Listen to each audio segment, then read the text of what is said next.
All right, so last week I was doing these deficit deadlifts and I was just like kind of scared of it. Not scared, but just worried. Like, I don't even know if I can do like a lot of weight with this, and I kind of surprised myself. So I have the same setup, a little bit different camera angle. Each plate is a 25 kg.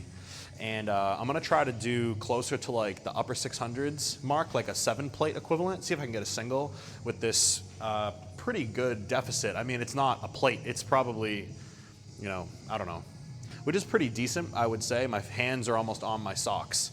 So I'm down there. And you can see from the angle how bent forward my back is. And the difference, you know, you might say, oh, why don't you just go do a stiff leg deadlift? For me to do a stiff leg deadlift, it ends up getting too glute for me as I get towards failure. So I'd rather just drive up with my quads like a regular conventional deadlift, but I'm very horizontal with the floor. So I'm getting the same angle as a stiff leg, but the form in the deadlift, the actual deadlift, my legs and how my legs are behaving and actually performing the rep is very conventional deadlift looking, but my whole, you know, the posture of it is I'm very tipped forward like a stiff leg. So for me, I'm getting the best of both worlds. I'm avoiding glute gains. I want zero glute gains. I'm getting a little bit of quad drive, but mostly I am crushing my erectors, my lats, and my traps. And if you do not do hinging movements anywhere in your week, you're missing an entire muscle group. You don't skip chest, do you? You don't skip hamstrings, well you might, but you don't skip like biceps. Why are you skipping your erectors? And you're gonna see in this video here, as I do this, if you look close enough, when I start my deadlift, my hands are here, right? So if I chop off my legs and I just keep my arms where they are relative to my torso, look at where my arms are. Okay, so now, what do my lats do? Elementary gym anatomy 101. What do your lats do? Your lats take your arm from in front of you and bring your arm down to your side. And you can do that from all the way up here, like a pull down. You can do it from here like a row, and you can do even like a pull over. But at some point to train your lats, your arm is gonna be somewhere in front of you, roughly here, and it's gonna come down to your side. When I do this exercise, my arms are in front of me, and as I perform the exercise, my arms come to my side, and I'm contracting my lats, not necessarily like I'm thinking about it, but it's inevitable. You cannot not contract your lats on a deadlift. The other thing too, when people say deadlifts aren't a traps exercise, okay, let's look at the anatomy of our back. What do your traps do? Two things. They work in the x-axis and they work in the y-axis. So your traps do this, squeezing. So if I'm doing a row and I'm squeezing, or a machine row or a cable row and I'm squeezing, I'm retracting my scapular. Awesome, congrats. What about the other thing your traps do, which is erect your spine? And your spine has a natural S curve to it, and your upper back, your thoracic portion of your spine, which is from here to about here, the upper part of your back that has that kind of hump roundness to it. Not hump in a bad way, but it just, your spine does that curve. If you had no traps at all, you would literally flop forward because your traps are an erector, same function as your erectors. They keep you erect. So when I do a deadlift, I have no choice but to contract my traps in two ways. One, I need to stand because I'm bent over, so I'm protracted when I deadlift. Anybody deadlifts, you're protracted. No one deadlifts retracted and goes down and up like this. Everyone deadlifts in a neutral or protracted position with a flat, neutral, low back. So with my upper back in this position here, as I stand, my shoulder blades have to retract to stand me up. In addition to my shoulder blades retracting to stand me up, my traps have to also, in the y-axis, vertically, they have to get me from being rounded to being tall here. So without even retracting my shoulder blades, my traps have to stand me up in the thoracic upper part of my back. And your erectors feed into your traps like really one big system. They're not so divided like a lot of people like to do with the body's anatomy is divide up. It's very zoomed in. Your traps do this, your erectors do this, your lats do this. Yeah, but what happens when you pick up a weight off the ground? Your entire back lights up. And then that's the thing that people say is why it's a bad exercise, because it uses too many muscles. Dude, why would you not want that? That's like the formula for getting fucking huge. You don't go to the gym in leg extension, leg curl, bicep isolation, tricep isolation. You don't do that because it's not gonna get you gains. Imagine going to the gym and doing no pressing for chest, all flies. Yet those same people that press say that deadlifts use too many muscles, they're unstable. And that's why you shouldn't do it. Yet you just went and benched, which uses multiple, not bench, but you chest pressed, which uses multiple muscles. It doesn't make any sense to me. Your traps, your erectors, and your lats all do really similar kind of things when it comes to loading the body in a hinging movement. And I don't mean coming to the gym now and you watching this, you're sitting there like, oh, I don't deadlift and I don't plan on deadlifting. That's fine. I'm just saying you gotta bend forward and load your back with some weight to target the entire thing in a way that gives you, I don't even have to flex my back. If you guys have been watching my videos, you know my back is fucking sick. And it's not by accident. It's not because of the cute squeezing things. Man, if I could come to the gym with her and come in here with zero, like as if you guys go to the gym like you're going to the grocery store. I just gotta stop in the gym real quick, do my 3 sets of this and 1 set of this and 1 set of this and leave some reps in reserve and go on with my day. Dude, I come to the gym like, all right, holy shit. Whew, all right, I gotta get my head in the game. Like it takes so much mental focus and fortitude for the way that I personally train. I'm not telling you to train like me. I'm just saying if you really, really wanna be big, I don't mean you weigh 160 pounds and you have abs. I mean you're 200 plus pounds with a midsection, with big traps, big shoulders, all that good stuff. If you want that, you have to lift big weight to get big muscles. And if your deadlift is 135 pounds, 1 plate per side, same with me when I first started doing it. I did cable rows and I was obsessed, like I dreamed about it. I wanted to cable row the stack with the V handle so goddamn bad. I was so obsessed with it, and I wanted to bench 2 plates. And that's all I could think about. I didn't train legs, I didn't deadlift, I didn't do anything besides some bullshit beach muscle-y style workouts, which were stupid and immature, and I hope that it's not you, and if it is, whatever, you'll eventually get out of it, and you'll end up hopefully in a place where you're seeing consistent progress year to year. 10 plus pounds a year is not crazy. That's less than a pound a month of muscle. Less than a pound a month of muscle is sick gains. Think about how small that goal is, but how impressionable it is on your physique. So I invite you guys, whether it's deads, whether it's barbell rows, T-bar rows, I don't give a shit. If you can get your ass to the gym on it 2 times a month, 2 back days a month, or 2 workouts a month, and really load, unsupported, no chest, no seated, nothing, you and iron. And you can do something in this position, a row or a deadlift, a hinge, an RDL, a stiff leg, or whatever. Anything that you're focusing on, erectors and traps and lats, thickness. Anybody can get wide. Find how many people they turn sideways and their back comes off their body. Like they got shit that you've never even seen before. Like, oh my God, what are those mountainous lumps of mass on this person's back? That's what I want. You don't have to want that, but that's what I want. And that's why I pick heavy shit up off the ground. But when I come to the gym, it is a pretty big deal. It's not like walking into it to go run an errand.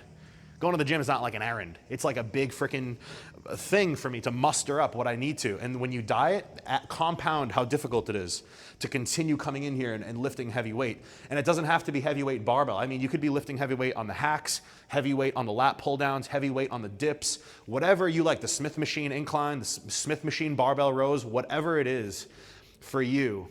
You want to be big, you need to lift big weights. And big is a relative term. If you're brand new to the gym, big for you might be this. Big for me is more here, but I was here. And every day and every month and every year, if you compound a tiny, tiny bit of progress, you and your training partners or you and the strangers at your gym, you're gonna see yourself going like this. And they're gonna be just, and you're gonna be climbing. And people are gonna come up to you and ask you, oh man, like haven't seen you in a while. Oh dude, you put on some size, you look way bigger, blah, blah, blah. At some point, you're gonna get the, what are you cycling? At some point you'll get that. And hopefully you're not, and you can get accusations, and that feels absolutely fantastic when people think you're on gear and you're not. But this workout today is all about lifting some big ass fucking weight on my back to get it huge and lumpy and mountainous and just boom. No, not for her. I lift for me. This is a 4XL t-shirt, and I wanna fill this thing out. And let's get to it.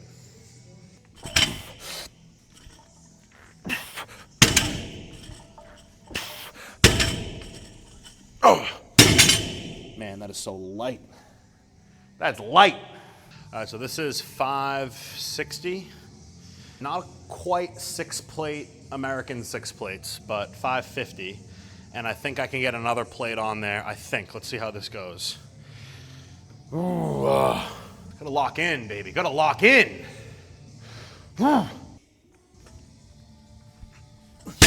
Damn, that was light as shit. I think these weights are fake. So this is 550 was the last set, plus a regular plate. I ran out of 25 kgs, so now I got 638, roughly 640. We're getting there. This is a good amount of weight right here for a deficit deadlift in a calorie deficit. We're doing double deficits. That might be too much though for the people. They might. What about she goes, what about the fatigue? Yeah, dude, keep worrying about fatigue. Don't worry about actually making any progress and getting to that point of fatigue. Just worry about the fatigue. Keep it away at you from all costs. Keep all the fatigue at bay. Never even entertain a world of being a little uncomfortable. Ooh, come on. I got this. This is light. Let's go. 640. This is nothing. Oh. Ah, yes. The old forget to put a plate on trick. I'm leaving that in. I am leaving that in because I'm not embarrassed at making dumb mistakes like that. All right, take 2. Coming up. Yeah, not bad. It's like slow off the ground because it's so far away. It's like, whoa, that's a big range. It's almost like I'm tall. Imagine being 6'6" or 6'9". Imagine a foot taller than me at 5'9". Oh my God. But then again, you have longer arms. But then again, you have longer legs, so. All right, I gotta do 700 though. All right, shirt's coming off for this one. Mike's gonna go on a screw on the wall via magnetic adhesion. This is like 6 pounds away from 700, so 694. Just gonna call it 700, fuck it.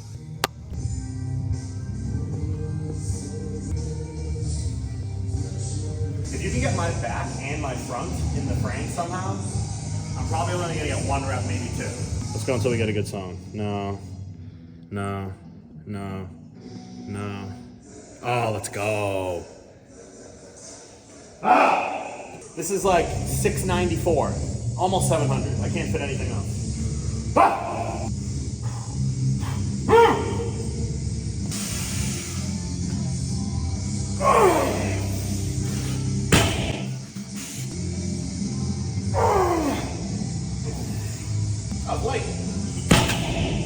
In general, doing a bent over, unsupported something, literally fucking pick anything.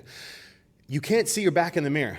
So it's gonna be one of those things where like your shirts are gonna get tighter in your armpits, especially. That's like the biggest #1 spot is your shirts get a lot tighter up in the armpits when you start training bent over heavy shit. And heavy is heavy for you. Who cares about what anyone else is doing? Focus on yourself, write in your logbook, progressive overload, yay. The other thing that you're gonna notice is you're gonna notice this right here is gonna start getting like, kinda like up, and your neck's gonna get a little bit thicker. That's the other thing you pretty much see right away is shirts under your armpits get tighter, your neck starts to get thicker. The third thing that I notice is that picking up really heavy weight is that the other stuff you do in the gym, not for those muscles, gets stronger. Not because you're hitting those muscles and they work as an accessory. It has nothing to do with the muscles. It has everything to do with your nervous system. And your nervous system is like the computer chip, like the invisible muscle of your body is your nervous system, which is where you are able to recruit and generate power from. Because your muscles might be capable, but your body is not giving, like, it's almost like I know you felt this, everyone's felt this when they go to the gym and something feels off. Everything just feels kind of stiff and heavy. It has nothing to do with your lack of sleep, has nothing to do with your lack of calories, has nothing to do with any crazy cardio. Nothing changed in your life, but just for some reason that day you kind of feel just off. You just feel like, why does this feel so heavy to me, this exercise? That is your nervous system kind of at a dip. And what I'm saying is that when you create a routine demand on your nervous system every week or a couple times a week because you do something in the gym that's like hard and heavy, low reps-ish, the other stuff in the gym that also demands that kind of requirement of power is almost like your nervous system gets used to doing it. But you're gonna hear on the internet fatigue and all this stuff. And I'm like, dude, there's a balance. I genuinely think you have a job to find the balance between how hard do I push myself. And my favorite thing is worrying about where is that wall? As long as I don't get too close to it, I'm scared of that wall that line that I might tip over. It's like, dude, tip over the line. You can always just come back. You're gonna have a workout, you're like, whoa, I don't feel recovered at all. Cool, like at least you got there. Don't be such a fucking pussy and be scared of it. Get there and say, wow, that is my max as far as load and fatigue and volume. I don't want to go near it. I don't know where it is, but I just don't want to go near it. But I still don't even know where the fuck it is. That's so silly and stupid and like such a sad mentality to be in. And there will be a time that you go, whoa, I crossed the line. That's too much volume. And I've now reached a point of, okay, that is the fatigue that people love to just talk about, even though they've never been there. I'd rather you get there and go, oh shoot, I'm a little bit overtrained feeling. I need to take a rest day. I need to drop a set. I need to drop an exercise. I need to lower my volume a little bit. I'd rather you get to that point because nothing's gonna happen. You're just gonna feel a little bit weak and crappy in the gym. But you guys, not you guys, but people see it as like this monster, scary thing way over there. Keep it at arm's distance at all costs. It's like you've never even gone there. You don't even know what it looks like. It might not be that bad. It's just a feeling of being a little bit, okay, my power is not 100%. I'm a little bit overtrained. I'm a little bit fatigued. I've built up too much. My body's been a little bit overworked. It's not a big deal. You're just gonna be a touch, kind of feel like my power is not there. And there you go, there's your line. And that line can move, and that's a whole nother thing. But let's get into some badass T-bar rows that I wanna show you. All right, we're on exercise number 2. I'm gonna show you guys the difference in how my form and how my back looks when I use this grip versus another grip that I personally think is better. But not that this is bad. I mean, I've done a bazillion sets of T-bar rows with this V handle. But I just want to show you, if you are looking at your back and thinking, okay, my lats are cool, but I need more traps, or my traps are cool, but I need more lats, or I'm just, I just feel weak and small everywhere, and maybe you got to use different, multiple different angles or grips or attachments or elbow paths. It's really the elbow path. So this is what this looks like right now. And this is how my back looks with this V grip, where my hands are really only about 6 inches apart.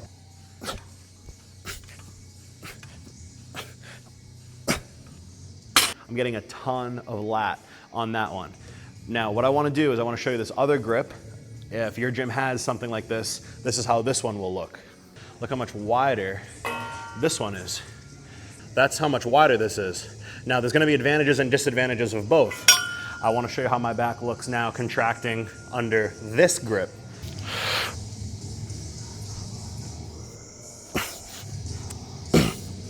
The first grip is very elbow tucked, and elbow tucked usually lends itself to more lats. For the other grip, since it's wider, and if your gym has one that's double overhand, pronated grip, or if you have the neutral grip like I just used, whatever your gym has, if the grip is just simply wider, with this exercise, you can really easily, just by changing the elbow path and how much your elbows are flared, what happens next is it translates to more scap retraction and less, elbow into the rib cage. And use whichever one, use both, or use one over the other depending on where your back is lacking. This exercise, I do not think is a 3 to 5, 6 reps exercise. I don't think this is a low reps movement, in my opinion. I already know if I was showing this to Lift Run Bang, Paul Carter guy, or Mundy, or one of those guys that love to talk shit and go, well, what were the first 7 reps for then? Why would you do the first 7? It's like, okay, my answer, do you want me to answer you? Mr. Professor, I have the gym figured out. The reason why is because the first rep is heavy. And as the set goes, I spot myself with controlled momentum. That's reason number 1. I never, ever, ever use textbook form on something like this, ever. Not even one time in ever, because I don't believe in it. Reason number 2, if I'm doing a set of 5 with T-bar rows, for me to add a 6th rep is really tough. So is 5 failure or is 6 failure? Because what if 6, my form isn't perfect? But are you always gonna only add reps when the rep is perfect? That's kind of a weird way to go to the gym. I'm only gonna add a rep if my form is textbook exactly like the scientists say. It's like, no, you're not gonna do that either. So for me to add a rep to a set of 10 to make it a set of 11 is a lot, not easier like it's easy, I'm trying to make the gym easy. I'm just saying it's logistically, mechanically, applicably easier to go from 10 reps to 11 than it is to go from 5 to 6. Think of any exercise you do that's heavy, heavy, heavy, free weight heavy, and think about doing a set of 3 and how hard it is to get a 4th versus doing a set of 12 and how hard it is to get a 13th. Every rep has less demand and you can add one. And I would rather progressively overload from reps 10 to 11 to 12 and then go, cool, I'm getting stronger on this, let me add a little bit of weight, as opposed to being at rep 5 and trying to get to 6. When getting to rep 6, according to people that don't think momentum is good, that means your form has to be perfect. I just don't believe in that world. That's just not what I personally believe in. And that's the scienciness behind my bro science, like my meathead ego lifting, you know, as people like to call me on the internet, style of training, is I do have like science behind my reasonings. And the science for me behind higher reps on an exercise that doesn't have a big range of motion. This isn't like a big pull-up or like some big hack squat where your body completely folds in half and stands all the way back up. It's just here. It's over and over here. So what am I gonna do? 1, okay, really hard. 2, really hard. 3, 4, 5. I'm not gonna grow personally from that. I'm gonna grow from, those reps are hard at the beginning, and when they get harder, I don't end the set. I just start leg driving and giving myself a little bit of oomph on the way up, and then I can take it on the way down. Give myself a little on the way up. That, where I come from, that's just called training hard. I don't know. I'm gonna do all my sets with a wider grip because I haven't had that grip in probably 6 months since my old gym back in the States. And yeah, let's do a couple sets with this. I'm gonna do 5 sets of this. I'm not gonna show you all 5, but I'll do 5 sets here. 5th set's a drop set.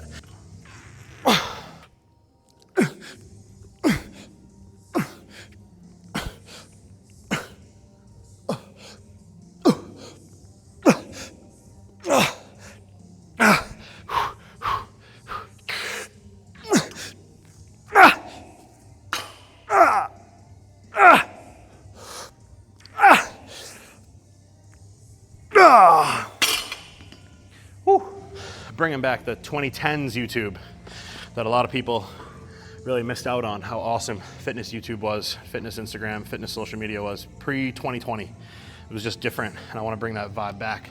I want to bring positivity and hard work back. So this spot here almost looks like it could be side delts. You know, if I just went out to the side, it looks like it could be like a side delt. But what I'm doing is taking my shoulders from a neutral position, my shoulder girdle, scapula, all that, and I'm now, watch my hands, if you can see them, I'm rounding my hands in, internally rotating my hands so that my palms are facing the wall behind me. And what happens up on my shoulders? Up on my shoulders, they round forward. And now from here, I take my elbows are pointed to the wall to my left and pointed to the wall to my right, as opposed to before they were pointed like behind me. So now with my elbows on the walls to my sides, my shoulders internally rotated.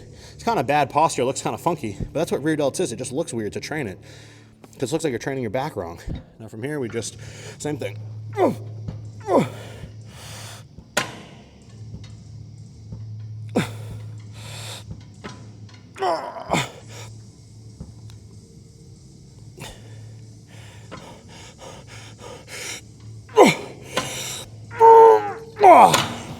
I like going heavy on that and just a tiny bit more medium-ish on this one.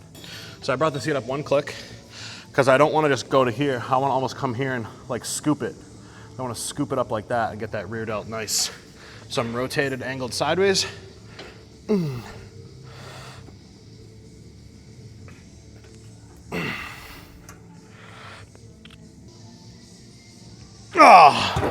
So I got 17, I think, or 18-ish. Just want to get exactly that on my left side without going over.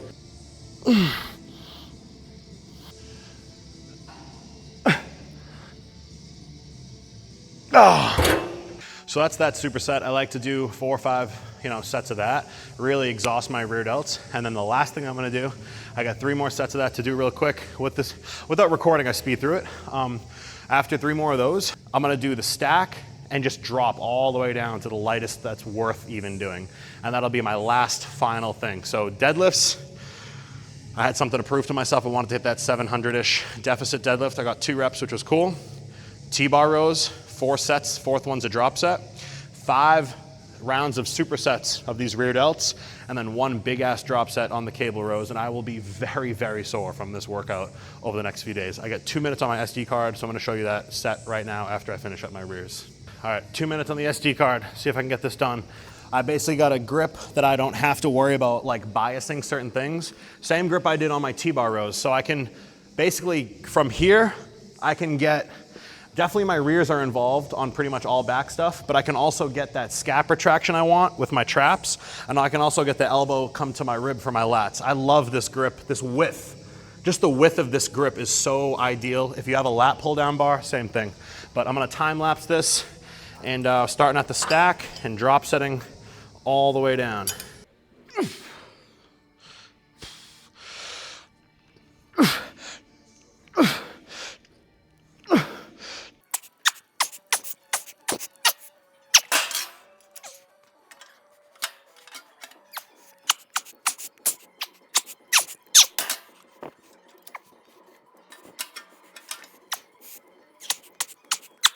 Wait, I swear I just saw a trap vein. I swear, I just saw one. Ah, lost it. It's all right. So this is how we're looking post all that. Deads, rear delts. No, deads, T-bar rows, rear delts, and that big drop set, probably 100 reps worth. I don't know. Feeling good. Got to do a little bit of cardio. Refeed maybe in the next couple of days would be very nice. I would love a burger. You know when you're like, you know when you're craving flavors, like not even an amount of food to like feel so full or nothing, but you're just like craving a flavor. There's just like a certain flavor you want. Like, and I eat ground beef pretty much every day, but sorry about that. We recently swapped out my ground beef because of the fats in it. I just wanted to bring my fats down a little bit. And I'm doing chicken in my last meal. So when I have ground beef every day, the desire I have for a burger is not like crazy strong. Like I'm not really feeling, oh, I want to go eat a burger because I have ground beef and potato. You know what I mean? Like with like vegetable, like a burger is like ground beef, carb, bread, and like maybe like a tomato, lettuce. And I have cherry tomatoes and lettuce every day with like some of my food, and I also have ground beef and like potato. So me getting a burger, it's literally just a potato swapped for a bun. But now that I don't have ground beef on my last meal anymore, man, I'm craving a really good, just awesome burger right now. So she's going to get a pizza. I've been craving a burger really, really bad. And yeah, as soon as my weight gets down maybe another like pound or two and I see like a little bit more definition, I think I'll be able to grab some calories and then, you know, get back into it. And yeah, finish this diet out and then sort of just maintain being lean, which I've never done before. And I hope you guys stay with me for that and follow me along this journey of building a YouTube channel and really just turning this into like my career. And I not only want to talk about, hey, how to get bigger, how to get lean, how to do this, macros and angles of your elbows on back day. I want to get like almost past that point and still have it in there, but also include, like I want to be able to have videos like that and then also have videos about growing a YouTube channel, about building a fitness related account. The thing with me, my problem that I struggle with really bad is I struggle with Instagram, because Instagram for me, I feel like it's so look at me, it's like has this element of like narcissism that I'm like just crazy about. I don't really know how to say it. It's just hard for me to post on the internet where I'm like all gung-ho and excited and motivated to make a reel showing off my physique and my workouts. Like these YouTube videos, I feel like I'm talking to like my friends. I'm talking to like an intimate like community. And I get to really pour my character and my efforts into this. And Instagram for me, I have a really, really hard time posting on there because it's almost like there's other people with better physiques than me. There's other people with more strength than me on certain lifts. There's other people that just have everything. They're just, I don't know, they make me look bad. That's what I think. And I know you guys are gonna say, it doesn't matter, who cares what anyone else thinks? Or I know you're gonna probably say like, yeah, but you're this and you're that. Like, I don't feel it. So for me to like make a reel and be, like maturing in the gym is when you blah, blah, blah. Or like make a reel like, my chest finally grew when I did this, information in the caption. Like it sounds like an advertisement. Like Instagram turned into like an advertisement page. And I just don't really like that. I'm just not crazy about that world of social media where it's literally just feel like I'm looking at ads all day from fitness accounts. and the advertisement is me buying or subscribing or something into your account, and like you caring about me is not really on the forefront of like the vibe I'm getting. It's almost like I'm getting this vibe like you just want me as a follower for like the numerical aspect of it, as opposed to like, and I could be so wrong, like I could be just talking absolute nonsense right now and sound like an idiot, and you might think I sound like an idiot right now, which I might. But for me to, I guess, be the Instagram kind of route, it's just tough for me. And YouTube comes so natural to me because I can just talk into the camera and just pretend like I'm speaking to like my friends or whatever, and just share a more lengthier version where like I'm creating like a mini, you know, TV show, like an episode, as opposed to like a quick bite. That's how I see reels. They're just like a bite, like a snack. And somebody will take a bite of that snack and go, I want more. And then you go to their page and like whatever. And yeah, I wish I had a bigger Instagram following. I obviously wish I did. You know, I don't think I spread a lot of negativity. You know, I think I'm relatively knowledgeable. I think I'm decently strong and I have a decent physique. And I think I have what it takes, I guess. But the actual act of making reels in today's climate of reels, to me, is bleh. It's not really like it. And I really love YouTube so much. So I'm gonna keep up with like the YouTube side of things, and maybe more Instagram stuff comes, but I only post like once a week on Instagram. I don't know, do you guys like feel that way? Like you go to the gym and you're posting online, but you're not really about it like this is like my career. Like I just do this because it's fun. Like I treat Instagram like a hobby, but I treat YouTube like a career. And I'm really curious to see where YouTube takes me in the next 3 months or 6 months or whatever. I just hit 1,000 watch hours, which is crazy because that's 1/3 of the way to like the monetization hours. And it went from 700 to 1,000 in like a week. I was like, damn, it's gonna kind of grow like exponentially, I think. So I'm gonna, at some point, I do wanna like make some videos about YouTube and posting on fitness stuff. And I'll be honest with you guys, like this is one thing I wanted to say. If you are watching my videos or anybody's fitness videos and you wanna post online, I'm just gonna say this, like there are so many people doing what other people do. Like the amount of Sam Sulek style YouTube videos is insane. It's like, I watched, so as me with, 700 subscribers or like whatever the amount is not a big channel. It's a tiny, tiny, tiny channel that this is. But when you start making YouTube videos and your channel size is roughly a certain size, tons more other small channels start popping up on your YouTube feed to like watch their stuff. And so I clicked on this kid's page. He's making like, the title of his video was exactly a Sam Sulek title. It was, winter bulk episode, 40, or like spring cut episode 1, chest. And it's like, it's exactly what a Sulek title would be. And then the video starts. Guess how it starts? Him in the car, turning on the light overhead, talking to the camera and whatever. And it's like, I fast forwarded just to see like, are you literally copying his exact like template? And then I was like, you know what, maybe this kid has like a crazy physique and like maybe he's outside the realm of I have to follow rules. I can copy people, not copy people because my physique is so insane. So I clicked on his thing and it was like, not trying to be mean, but like, it looked like someone who had never even worked out before. Like, I'm not trying to be, I swear, I'm not exaggerating. It was just like a kid, like, probably like in high school. And he went to the gym and he was doing like posing and stuff, but there was no muscle.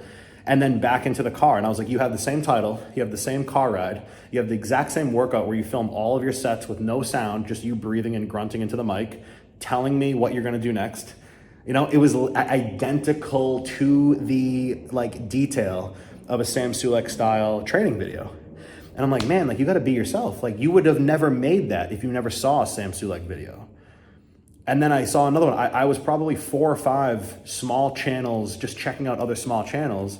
And I was just noticing like, wow, you all do this. You get in the car, turn on the light, talk to the camera, microphone's clipped on your hat, drive to the gym, talking part, do your workout with no music. There's nothing. It's just you grunting on every rep basically. And then talking through what you're gonna do next and how something felt and how many reps you got and whatever. But like the reason why Sam Sulek sticks out is because he was a teenager with a ridiculous physique and a calm, mellow, like soothing Bob Ross kind of thing. And his physique like backed up everything that he did. You know, and then all of a sudden the internet started going, oh man, and started picking him apart. Look at him doing these, you know, lat pull downs with shitty form and whatever. And then it was like, hey, actually, you're cooler if you praise this kid instead of shitting on him. And then the internet took a tide where they went from, this young kid, his acne is bad, he's on steroids, he's gonna die, to like, hey, Sam, good job. And now you feel good about yourself congratulating this kid, you know, competing and getting really lean and looking really good and having more subscribers than Chris Bumstead and Mr. Olympia. You know what I mean? Like, he has more people on his YouTube than like Olympians and all the other influencers maybe combined. It's crazy the amount of following that kid has. And then I see someone with like absolutely zero gym experience at all doing the exact same thing. And I was like 5 videos in of exactly turn on the light, workout, turn on the car light again, go home. Title was the same. It was like you copied him without even making a single aspect of your video your own. And one thing I really wanted to do with mine, with this page, is like, I don't want to copy anybody else. I want to just be myself and talk how I talk and relate to people and like share more about my life and like why I do certain things in the gym, because I have a wicked unique style of like going about things and explaining things. And one thing that I will say, like, if someone said to me, hey, you've been making YouTube videos for, you know, a few months now, how many subscribers have you built? How many views have you built? How many watch hours? Like, how's it been for you, data numerically or just personally in your experience? I would just say, like, the number one thing I can say is just you have to be yourself. You can't copy anybody, because if you try to copy somebody, the first thing people are going to do is, oh, you're copying somebody. Like, I can see where your entire influence came from, and you didn't even change like one aspect, and you are exactly doing a Sam Sulek video. You're exactly doing to the script. And he's just one example of like a really famous person that people want to, copy and admire. I admire him, and I want to, dude, he's incredible. He's an incredible like icon at such a young age in the industry. And it was just really funny that, I wanted to maybe check out some other small channels to kind of compare myself. Like, how do I look? How do I sound? Like, do I even have good videos? Let me watch 5 or 6 other channels that have under 1,000 subscribers with views maybe in like the hundreds or maybe like in the thousands. And I swear I just watched 5 Sam Sulek ripoff videos. And that's like I have no advice because I'm so new. Like, why would me, being a new person at this, give advice? But if I was gonna give a piece of advice to anybody watching this that wants to make a YouTube video in any field, not fitness, just anything, finance, fitness, beauty, fucking cars, whatever. I don't know, I'm just like naming, things. I was thinking of Megan. If you copy anybody or try to like take someone else's script and make it your own, dude, everyone's gonna see it immediately. And do you want to be you, or do you want to be the kid that's like that person?